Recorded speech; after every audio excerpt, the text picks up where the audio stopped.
Our reflection today is from the prophet Amos chapter 3 verse 2. You alone have I favored of all the families of the earth. Therefore I will punish you for all your iniquities. The prophet Amos carried out his prophetic mission in the northern kingdom during the reign of King Jeroboam of Israel and Uzziah of Judah. Amos was a prophet of divine judgment, and his message stands as one of the most powerful voices, challenging hypocrisy and injustice and speaking truth to power without resorting to cosmetic preaching. Our verse addresses a common assumption that the liberation from Egypt and the giving of the promised land imply that Yahweh has a special relationship with Israel. Everyone in Amos' time believed that God used his universal power in Israel's interest. Against this background, Amos recounts another experience that questions the religious assumption that God favored Israel only. He says, "Are you not like the Ethiopians to me, O Israelites? Did I not bring the Israelites from the land of Egypt, as I brought the Philistines from Caphtor and the Arameans from Kir?" See Amos 9 verse 7. By describing this, the prophet wants the people to know that God is not the private property of any nation. It is true that God delivered Israel from Egypt. He also brought the Philistines from Caphtor and the Arameans from Kir. This shows that God is universal and not a personal belonging of any particular group, and affirms that God shows no partiality.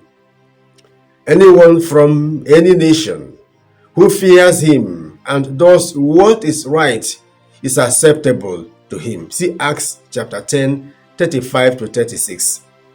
In our verse, the prophet draws attention to favor and its responsibility.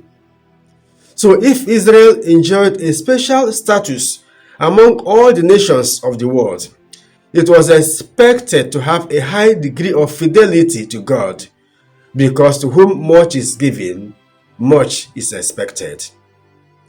As the people believed that Yahweh is the God of Israel, and Israel the people of God, come what may, Amos reminds them that Yahweh does not indemnify them. Rather, he will hold them accountable and punish them if they sin. And since Israel failed in this expectation, Amos reminds them that they must surely experience God's wrath and punishment. This is the picture the prophet paints in Amos 9 verse 10, saying, "All sinners among my people shall die by the sword. Those who say disaster will not reach or overtake us." They presumed that since God favored them, he would overlook their misbehaviors. But Amos reminds them that they cannot hide under divine favor. They must live out the commitment expected of those who have divine favor. Dear friends, this reading warns us against the tendency to privatize God. It also warns against an entitlement mentality towards God and human beings. Whatever God does for us is a privilege, not a right, and we must be responsible for it. God does not owe us. We are the ones owing God. And so this verse warns us against presumption, and it reminds us that there is no immunity from divine punishment. God punishes every sinner, but shows mercy to those who humbly turn to him. Every position you occupy in the family, the church, and society comes with responsibility. God will hold us accountable for the favors we receive.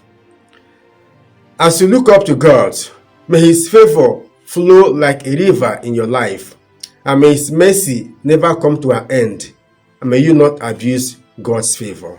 Amen. God bless you.